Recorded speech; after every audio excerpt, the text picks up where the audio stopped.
I'm going to talk about a brief, well, let's go ahead to the next slide.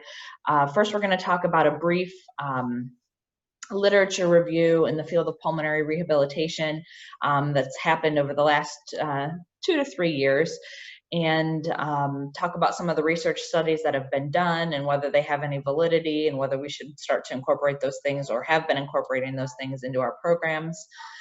Then we'll speak briefly about our experiences having reopened our pulmonary rehab at Preston Memorial.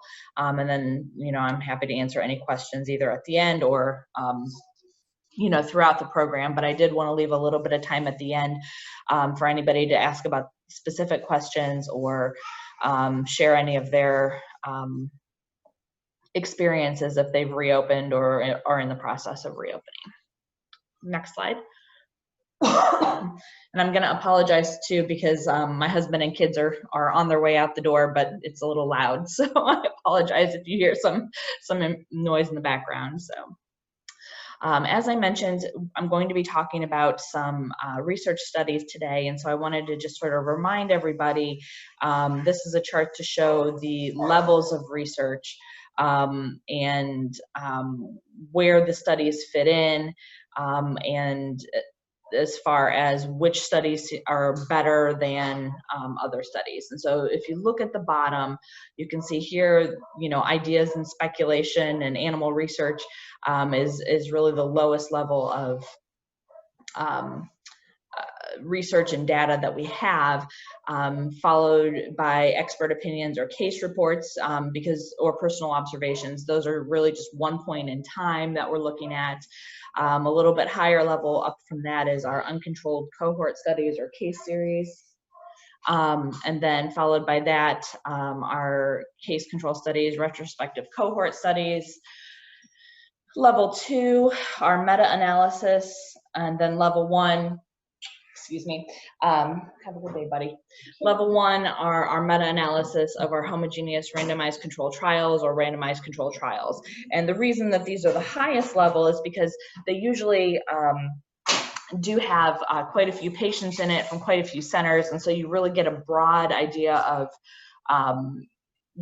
what is really happening in whatever particular population you're studying, versus looking all the way down at the bottom at either the level 5 or the foundational evidence, where you're taking one person or one case and trying to make a generalization out of that. Next slide.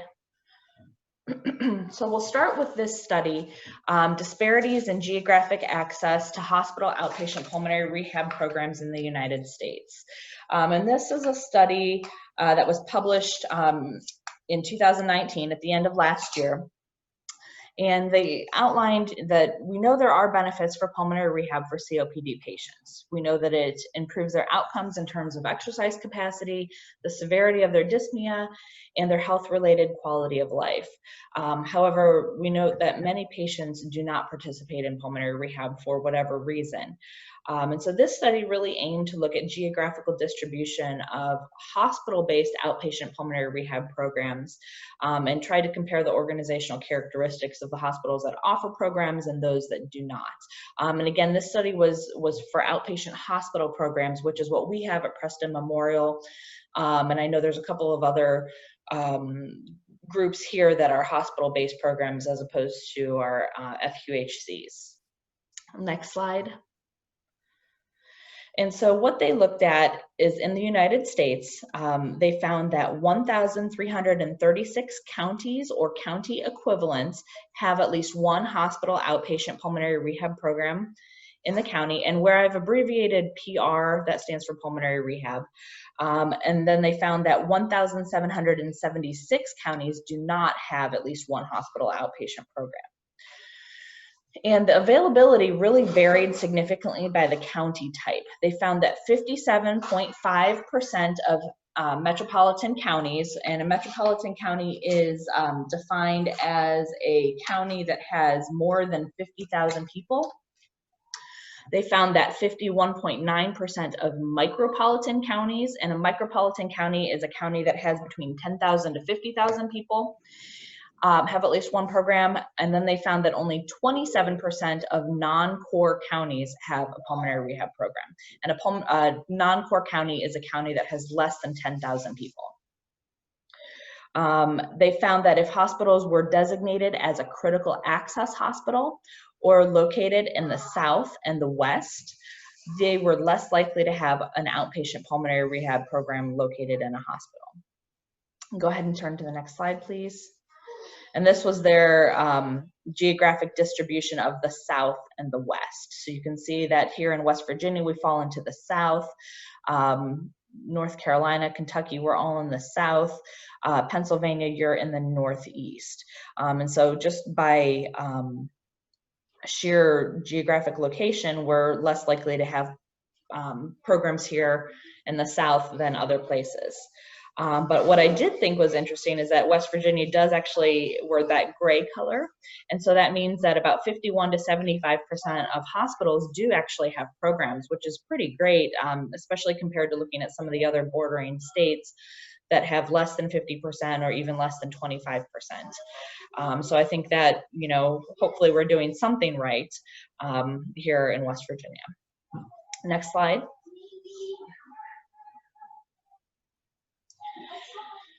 So some solutions that they recommended in this particular article is making sure that we're educating our clinicians and our patients of the potential benefits of pulmonary rehab, offering training and incentives for these clinicians to supervise and provide these pulmonary rehab services, which is one of the things that I think we're lacking, which goes into the next point of improving reimbursement rates.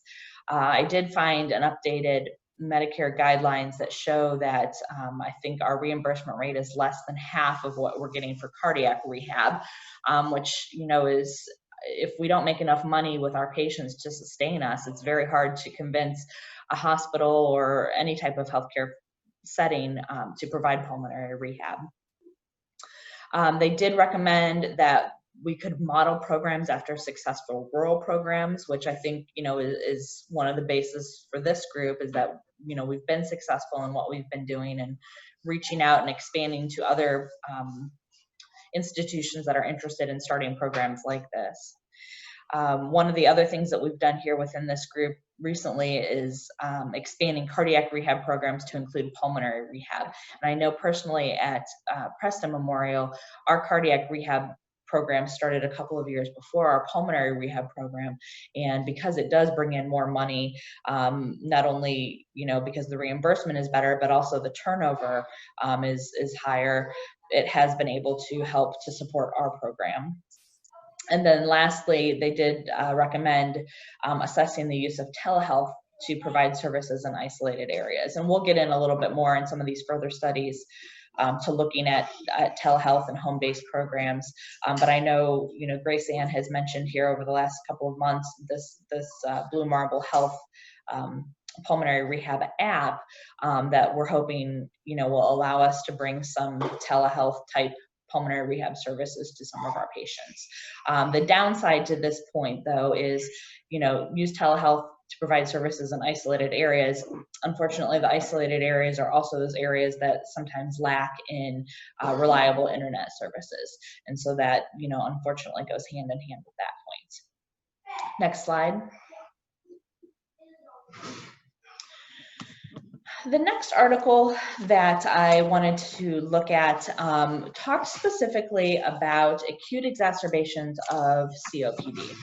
And this article was very controversial, at least for me. Give me just one second, I'm gonna pull it up here in my stack of articles. This is an article that was published in 2017.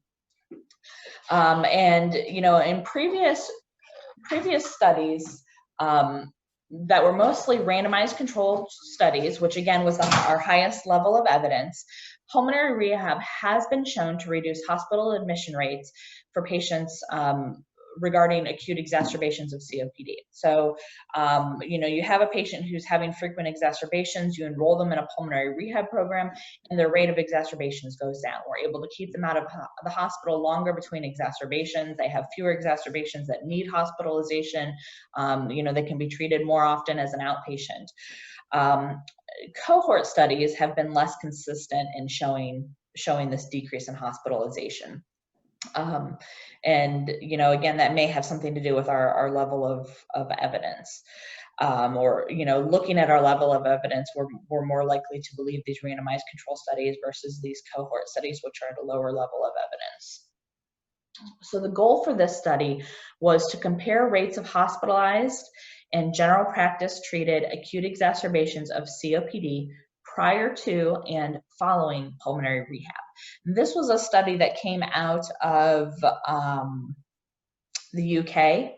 And so what they looked at was how often were these patients getting hospitalized or having visits to their GP or their family medicine physician, both before pulmonary rehab and in the 1 year afterwards. And they also compared exacerbation rates between eligible referred patients and eligible patients not referred.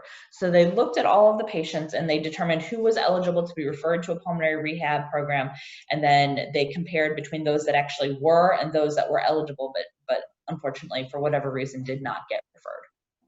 Next slide.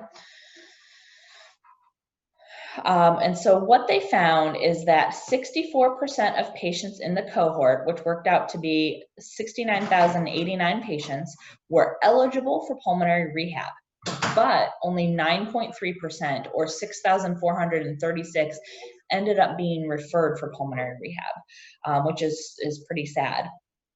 89.8% or 62,000 were not referred for pulmonary rehab. And then there was about 1% of patients who declined a referral. So they were eligible, they were referred, but they refused, which I don't know about most of you, but that is not the numbers that we see when we refer patients for pulmonary rehab, especially in the time of COVID. I know we've had some difficulty getting some of our patients to accept pulmonary rehab. Exactly, Brandy. Brandy says, I have many more refusals, and I think I would agree with that too.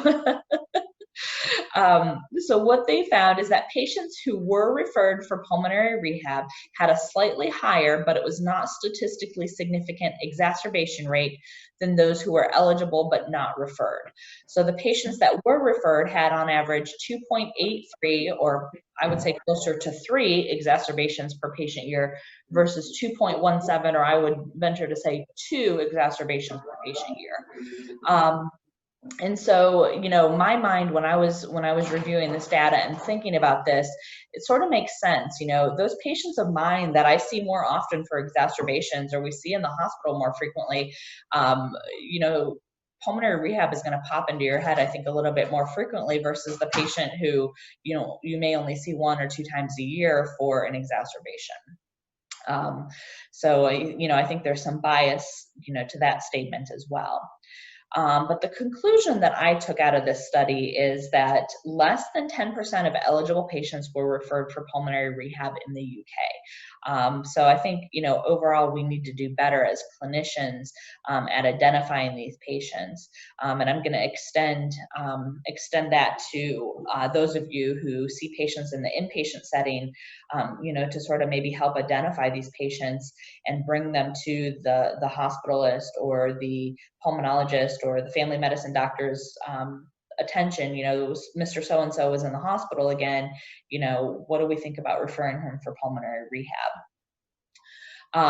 Now, what they came up with the conclusion of their study was that patients who were eligible and referred did not have fewer COPD exacerbations compared to the year before rehab when compared to those patients not referred to pulmonary rehab. So, and again, their numbers showed 2.83 versus 2.17, which, although it was a difference and an improvement, did not meet that statistically significant value. So their study showed, what their conclusion was that pulmonary rehab really didn't make a difference on acute exacerbations of COPD.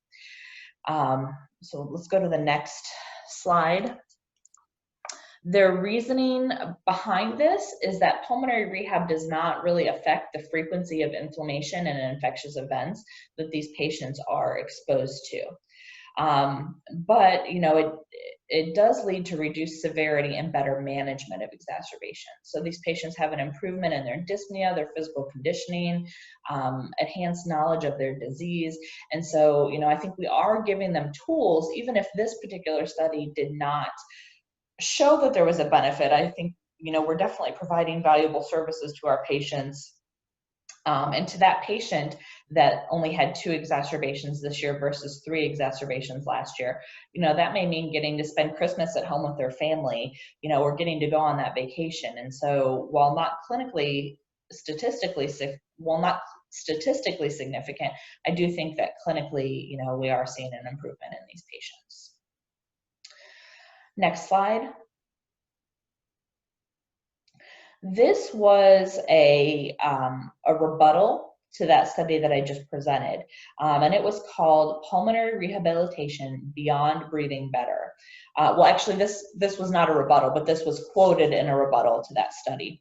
And what they looked at was this Beyond Breathing Better study, which was results from a national UK COPD pulmonary rehabilitation audit that looked at patients within 180 days after their post-PR assessment. So they completed pulmonary rehab, and then in the 180 days following their final assessment, they were evaluated and audited.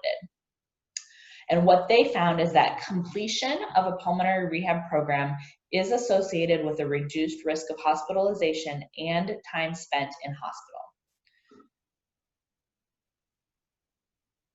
Excuse me. So they found that 24% of patients who completed a pulmonary rehab program had at least 1 admission for COPD exacerbation versus 38% of patients who did not complete a pulmonary rehab program. So if you did not complete your program, you were more likely to be admitted to the hospital for an exacerbation. They also found that those who completed the program had an average of 4.8 bed days, so about 5 days in the hospital, versus those that did not complete the program had about 10 days in the hospital. So, that is a pretty significant difference. They also looked at mortality, and the 90-day mortality for the patients that completed their program was 0.1% versus 1.6% in those that did not complete the program. The 180-day mortality was 0.5% versus 3.2% in those that did not complete their program. They found that those patients that attended a longer program or attended more sessions, so their attendance, was closer to 100%, did have a larger reduction in their hospital days, a larger reduction in their number of exacerbations, and their mortality was lower. So a longer program, a more intense program, did see bigger benefits. But overall, completing your program was enough to give you benefits. Excuse me. Next slide. The next study looked at a supervised maintenance program. So this study was a meta-analysis of randomized controlled trials. And I'm sorry, this again was in that rebuttal for the first study. And they cited this article, excuse me, that was a meta-analysis of randomized controlled trials. And so this was our highest level of evidence. And what they found is that the addition of a supervised maintenance program following pulmonary rehab further decreased the risk of hospitalizations for respiratory causes and exacerbations requiring treatment. So overall, what we found is that if you're referred and you complete the program and you complete, your attendance is pretty good, or you go to a long program, you're going to decrease your risk of hospitalizations for COPD exacerbation. But then when you add in this maintenance program on the end, that is a supervised program, which is, our phase 4, that you are further decreasing your risk of hospitalizations and exacerbations. Next slide. So moving on, I also looked at this study, which looked at anxiety and depression in patients with COPD. And this was a study that came out of Australia. And so, you know, if you maybe sort of notice an ongoing theme here is that most of these studies are not coming out of the United States. And I think, you know, I've seen that over and over again. I also watched a video from Brian Carlin, who is one of the leaders in pulmonary rehab research here in the United States, who echoed this statement that most of the research over the most recent years has been coming out of the UK and Australia. And so, again, most of the studies that I looked at were from one of those two countries. So this one specifically was out of Australia. It was published last year in July of 2019, and they looked at the effect of pulmonary rehab on symptoms of anxiety and depression in COPD. And this was a systematic review and a meta-analysis on randomized control trials. So they looked at all these randomized control trials and they sort of summarized all of the evidence and put it all together. And what they compared is pulmonary rehab of at least 4 weeks duration versus usual care for patients with COPD. And they looked at 11 different studies with a total of 734 patients. And so you can sort of see why this level of study or evidence is a little bit higher than some of the other things that we've looked at, because they took, you know, X study and Y study and Z study, and they sort of combined them all together and summarized, you know, what was the same and what was different in all of them. And so they found that compared with usual care for COPD, which did not include pulmonary rehab showed significant benefits, moderate magnitude for anxiety symptoms, and a large magnitude for depression symptoms. And they found that effects were not moderated by program duration. So they found that just getting these patients enrolled in at least 4 weeks of pulmonary rehab did show a significant change in these patients' symptoms. And so, you know, the reasons for that, you know, is it just being out of the house? Is it being social? Is it having people to interact with? Is it the effects of the exercise itself? You know, there's a lot of different speculation on why that is, but we know that patients with COPD that participate in pulmonary rehab are able to get some sort of reprieve or some sort of improvement in their anxiety and their depression symptoms. Next slide, please. I also looked at a couple of studies that looked at inspiratory muscle training. And these studies, I believe, both came out of France. Let me find the other one.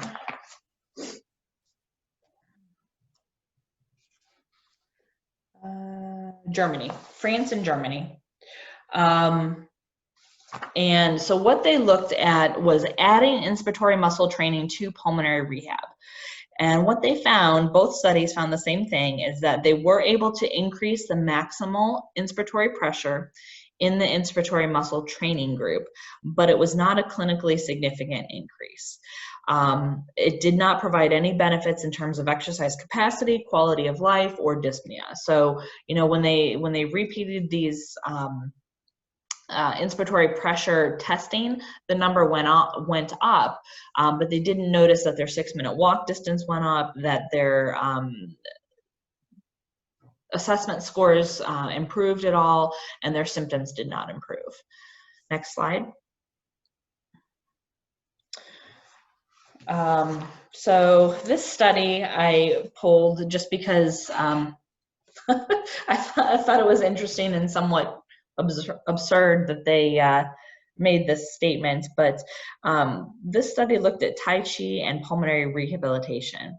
And so their basis is that Tai Chi combines psychological treatment and physical exercise and requires no special equipment. So it looks good, you know, patients don't have to go to a specialized center, they can do Tai Chi, you know, at home or wherever. And so the thought behind that is great, that we don't need any, you know, special equipment or travel or anything like that. But their hypothesis is that Tai Chi is equivalent to pulmonary rehab. And what they found, what their definition of equivalent is that there was a difference of less than 4 St. George Respiratory Questionnaire points. And so in this study, they took 120 bronchodilator naive patients, so they'd never been treated with inhalers before, and they started them on indapamide 150 micrograms once daily. And then after being on that for about 2 weeks, they randomized them to receive either standard pulmonary rehab 3 times a week or group Tai Chi 5 times a week for 12 weeks. So both of them were treated for 12 weeks.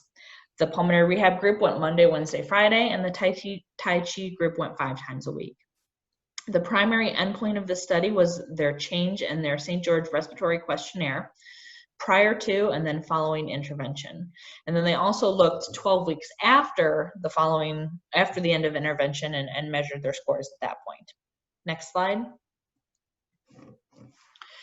And just a reminder for those of you who may have forgotten or don't know that the St. George Respiratory Questionnaire is a 50-item questionnaire which was developed to measure health status or quality of life in patients with diseases of airway obstruction.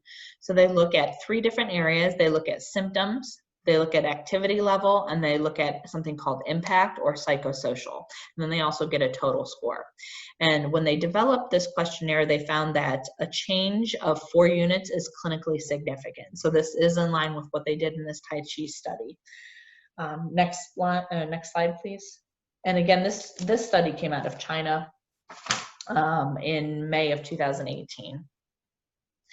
And so what this group found is that that there was a difference in the Tai Chi group. They found that it exceeded that standard 4 unit difference, so the difference was greater. And they found that 12 weeks later, the Tai Chi group also showed an improvement over the pulmonary rehab group. So their conclusion in this study is that Tai Chi is equivalent to pulmonary rehab. Next slide. The rebuttal is titled, Tai Chi is not equivalent to pulmonary rehab.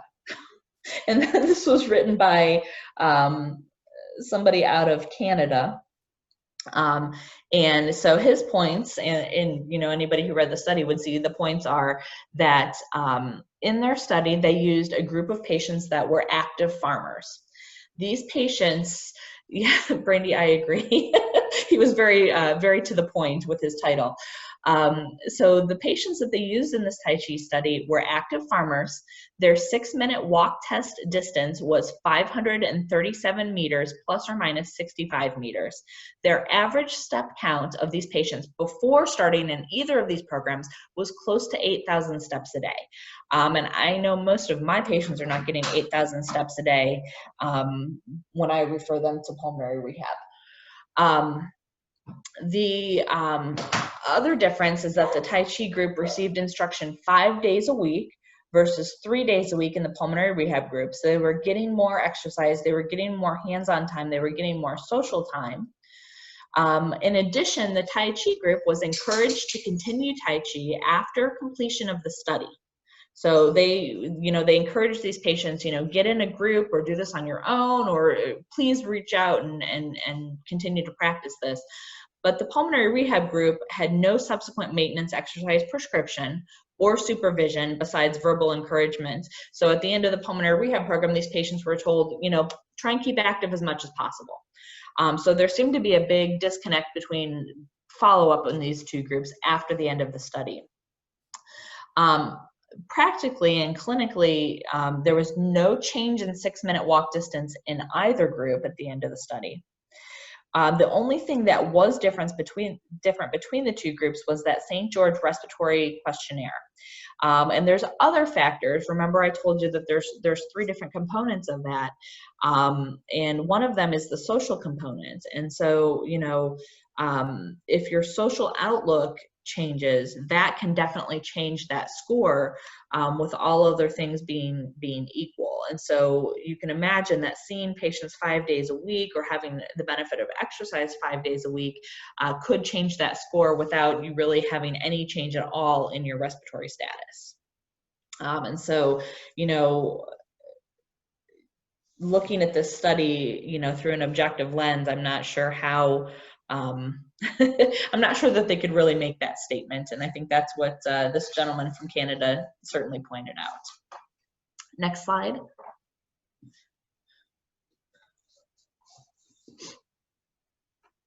The next study I wanted to talk about, and I think this is the last study here, is looked at home-based physical training.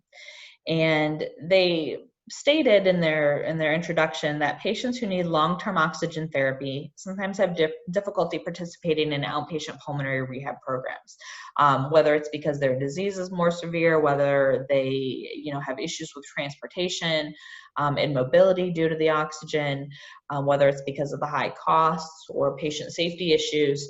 And so this study looked at the effectiveness of a supervised home-based physical training program on exercise capacity in patients with COPD receiving long-term home oxygen therapy.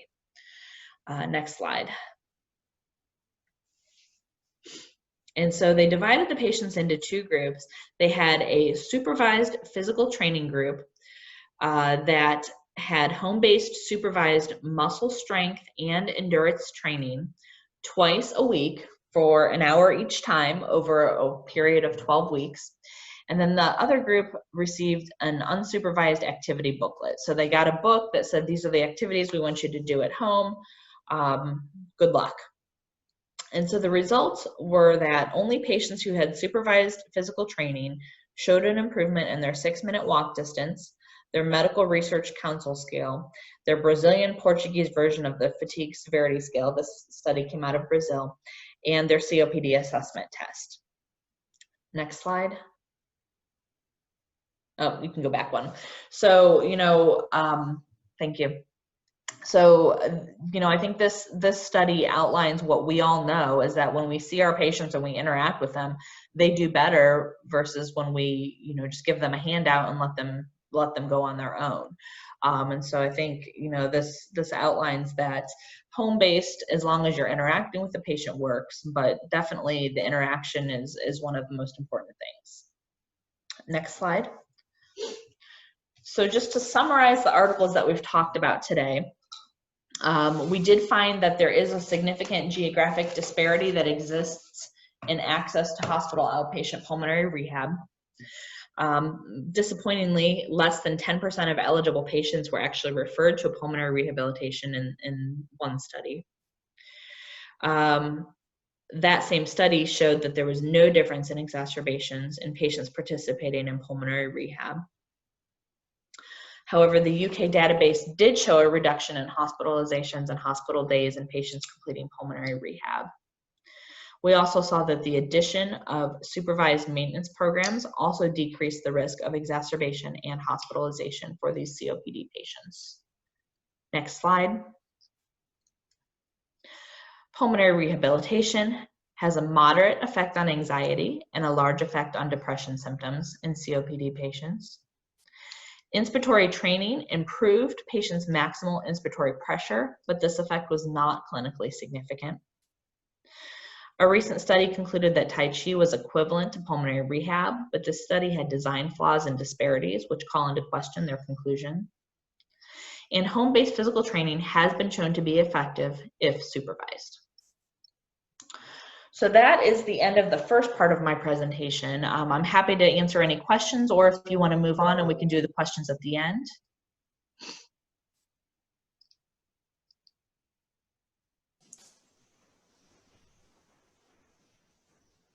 Any questions before we move forward? This is Dan. As I always say, there's always questions. Just be patient and give people time to digest all the great stuff you've given them.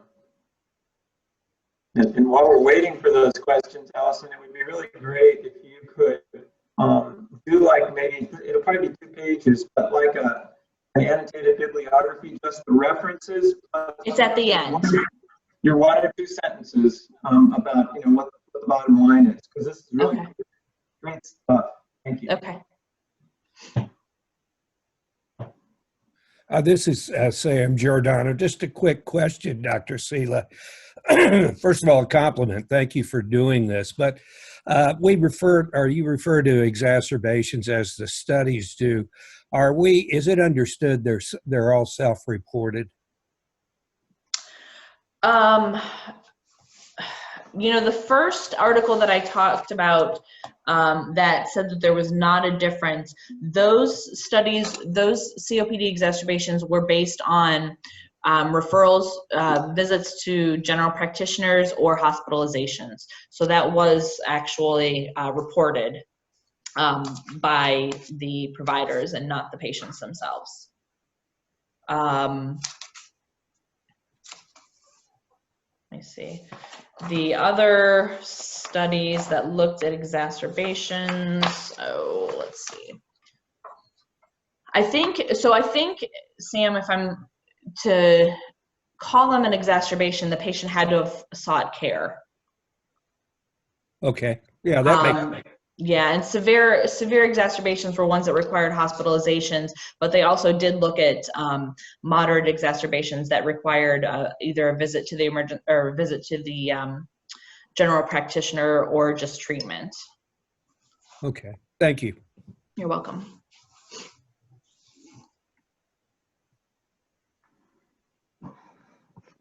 Well, I can go on to the second part of my presentation, and then I can answer any questions about either section at the end. That way we've got some time for discussion. Well, Allison, before you do, I just wanted to say something. But I see Donna Buchanan shaking her head. She wants to go on. And Donna, will you remind us where you are? I'm a disease management coordinator with Population Health. I'm a nurse that works with Population Health at Ruby. Okay. Ruby, okay. I'm actually off-site at Ruby. I'm on the Brock 2. Okay, Population Health Disease Management, great.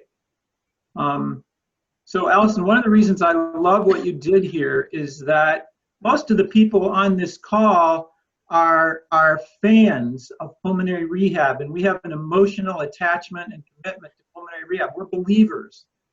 And so it's really great that you took us through evidence, that you reminded us about levels of evidence. I really, really appreciate that. Sort of tying it to evidence-based medicine in general and clinical epidemiology in general.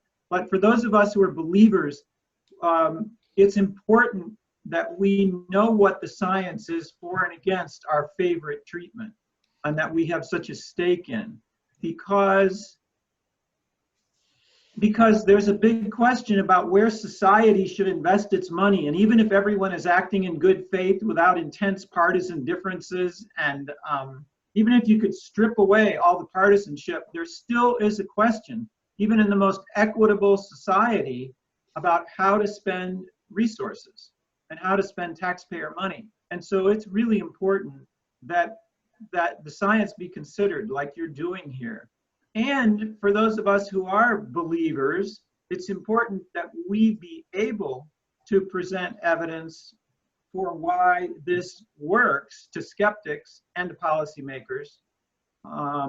So that's really important. And then we have two people on from the Pennsylvania Rural Health Model, Diana Carpenter and Aaron Erb. And they have a statewide initiative to help struggling rural hospitals financially. And in their preliminary research, they decided that COPD was one of the big stresses on rural hospitals. And therefore, they decided strategically to help those hospitals develop pulmonary rehab based on their evidence that would reduce excess costs and utilizations for the hospitals. So, so anyway, I'm inviting a comment from Diana or Beth, or Diana or Aaron, about what you've heard from Allison. Does it strengthen or weaken, or is it a wash in terms of your emphasis on COPD care and pulmonary rehab in your rural hospitals in Pennsylvania?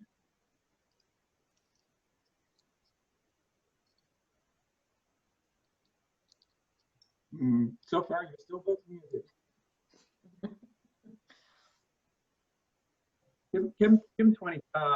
Okay, Aaron says my audio's not working. I defer to Diana. We'll give her 20 seconds. I'm hoping that it strengthens it because, you know, despite looking at those couple of articles, you know, I think another point that might even strengthen it too is the fact that only less than 10% was referred for pulmonary rehab. So you can't really make a generalization based on less than 10% of patients that are eligible for a service having received it. So, you know, hopefully, you know, we'd like to see that number at least 50% of eligible patients before we can make any sort of generalization too.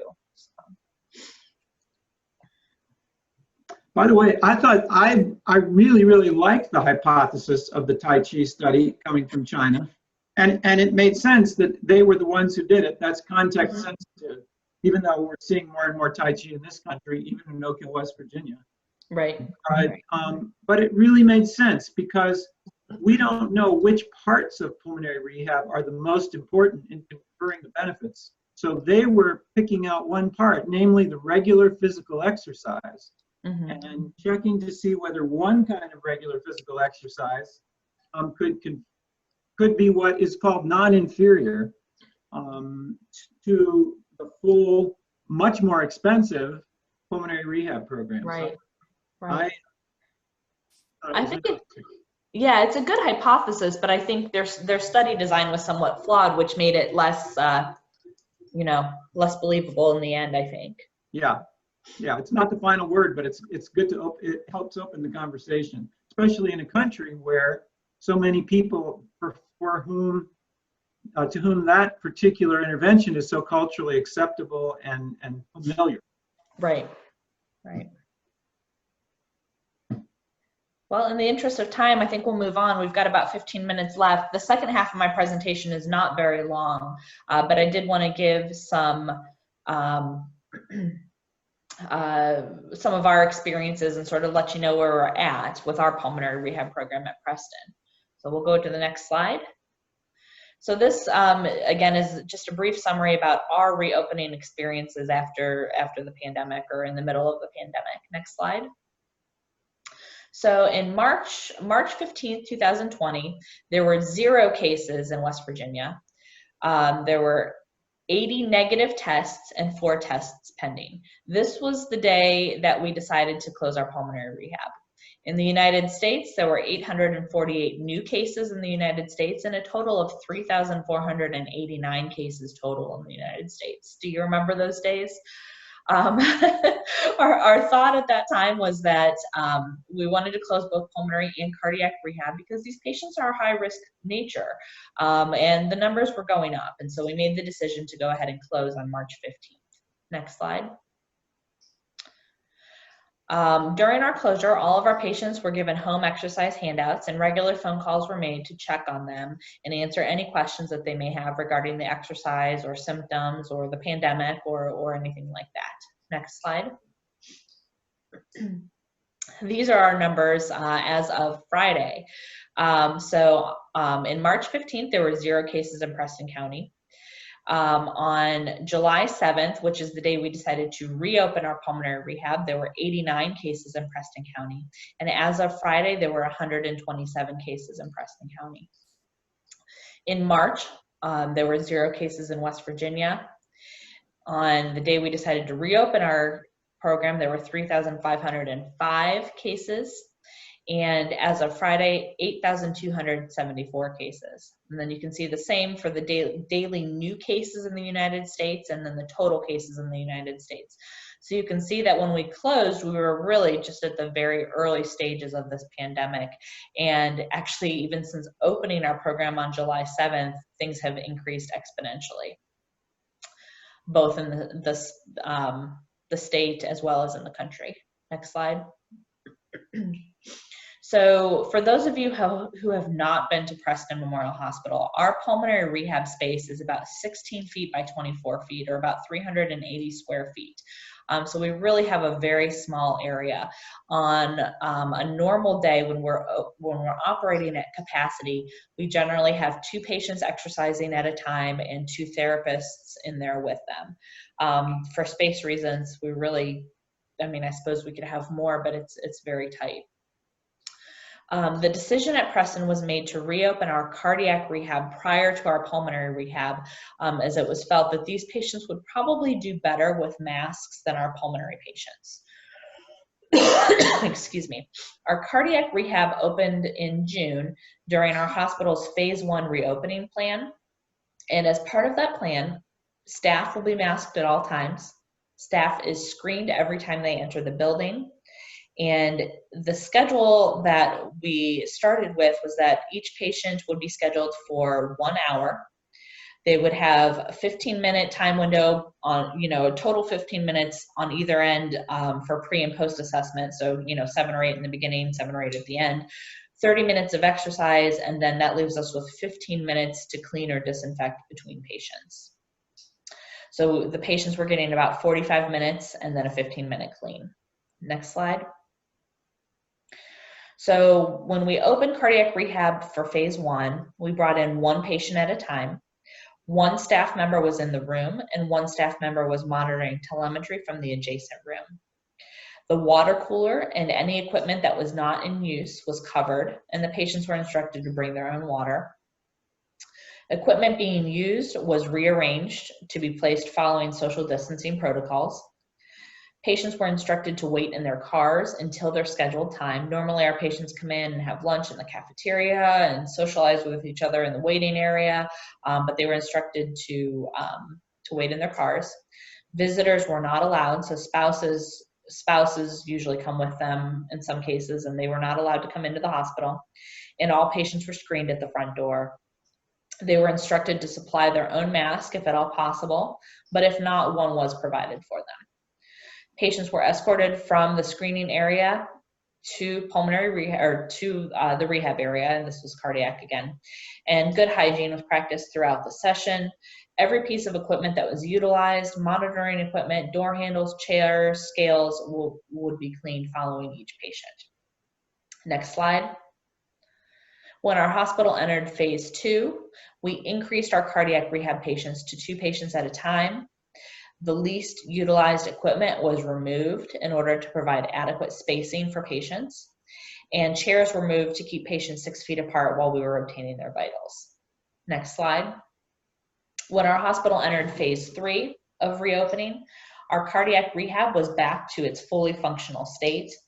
And at this point, we started bringing back our pulmonary rehabilitation patients. And again, for us, that date was Tuesday, July 7th, although we did not exercise patients that first day because that was our monthly education session. Next slide.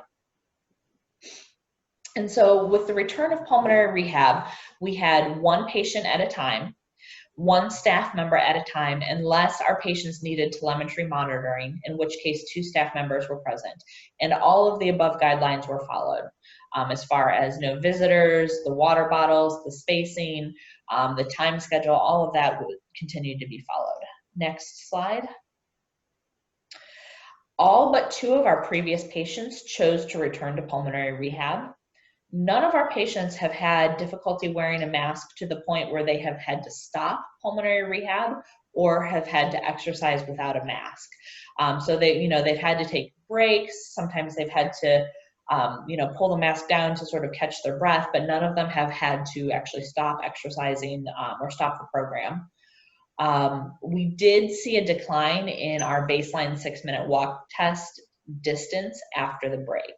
And I've got that on the next slide, I think. We also did see a decline in their CAT and their COOP scores, but we do actually have 2 patients graduating this month. Next slide. We did decide to continue our monthly group education sessions, and this picture is a monthly group education session. However, this was pre-COVID, and you can see our patients sitting fairly close together. This was a conference room that we used on this particular day. We have a conference room that is much larger, which is where we're having our sessions now. Patients are seated at least 6 feet apart, in most cases further than that. We made the decision that visitors are not allowed to attend, unfortunately. Usually we allow for spouses to attend. In some cases they choose to do that. Patients are required to wear masks, and usually what we would do during these sessions is we would have a group education where myself or one of our other staff members would give an education on a subject for the entire group. We do this once a month, and then following that session, we do, Tara leads them usually in like a group exercise session, like yoga breathing or something along those lines. That part of the session is on hold, but the education is continuing. Unfortunately, we have not yet opened our program for our phase 4 patients just because of our small size and scheduling only one patient at a time. We've had to keep those patients on hold, but I'm hopeful that we can start to bring them in once we get through our wait list. Next slide. So this is the patient example. This is one of our black lung patients, and the first column you can see, well, the second column, you can see his numbers on September 5th. His 6-minute walk distance was 1,180 feet. Yes, phase 4 means maintenance for us. His CAT score was 13 and his COOP score was 17. And you can see that after postponing him from March through the beginning of July, we retested him and his 6-minute walk test distance decreased to 600 feet. His CAT score went up, which is the wrong direction, as did his COOP score, which again is in the wrong direction. So, we expected some of this. Patients, in addition to just not being in pulmonary rehab, I think have been a little less active overall because they're not going out. They're not going to Walmart. They're not going to the stores. They're not going to church. They're not doing those general activity things that they were doing before. So while not surprising, it is somewhat disappointing that we did see these decreases.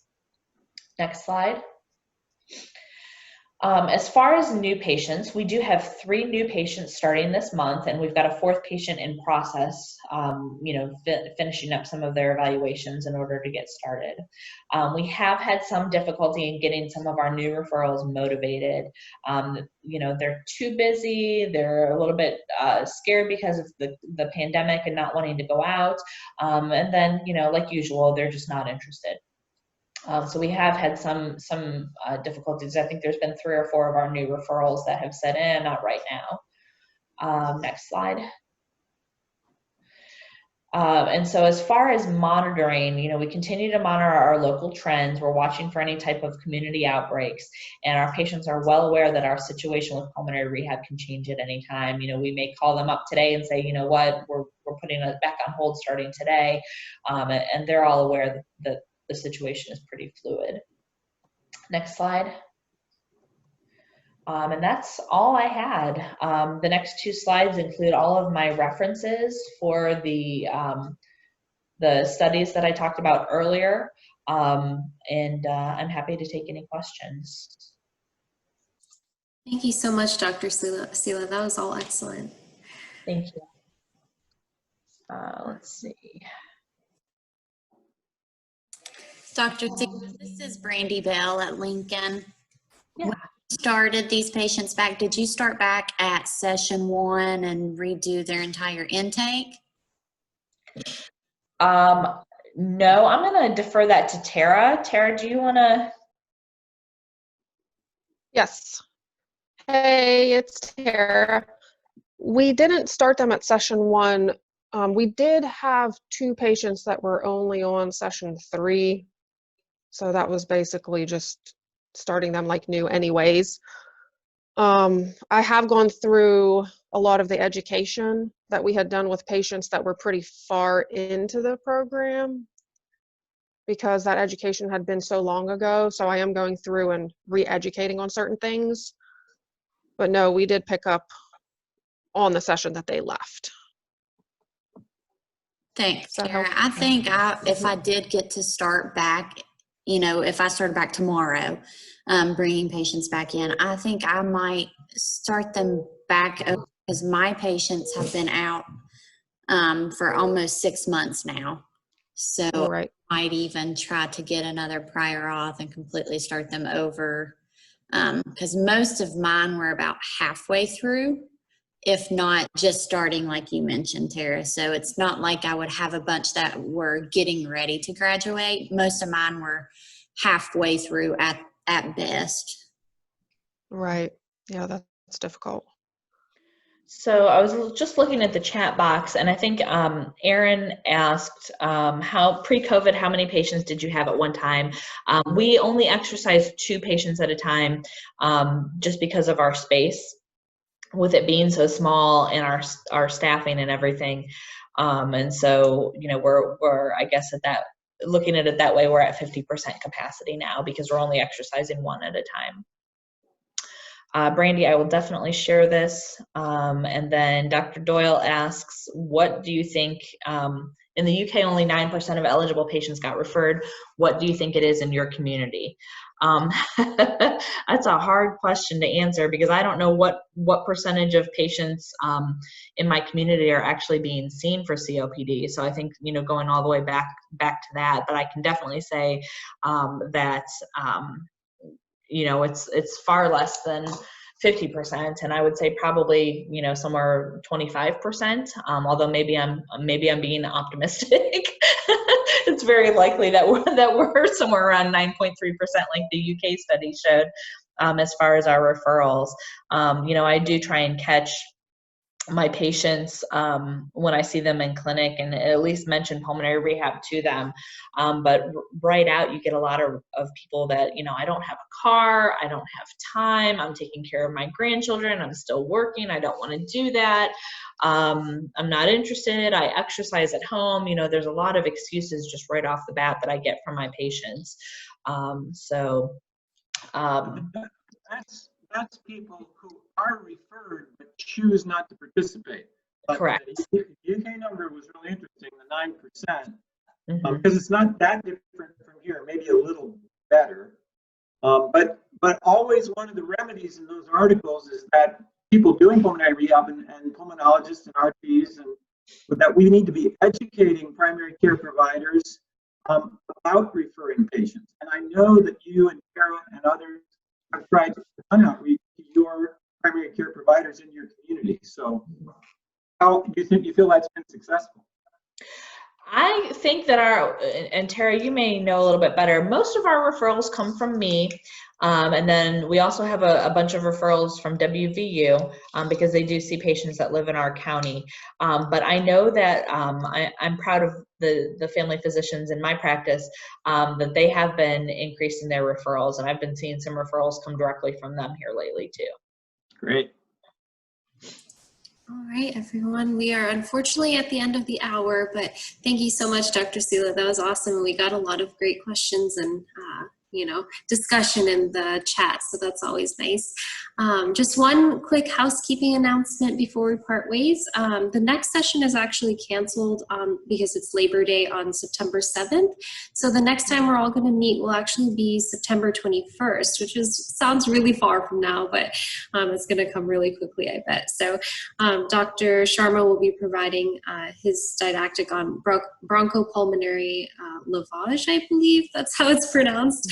So keep an eye out for that reminder. I will attach, Dr. Sela, your PowerPoint in the recap email, so everyone should be receiving the didactic from today as well. So thank you all so much. We'll see you guys next time.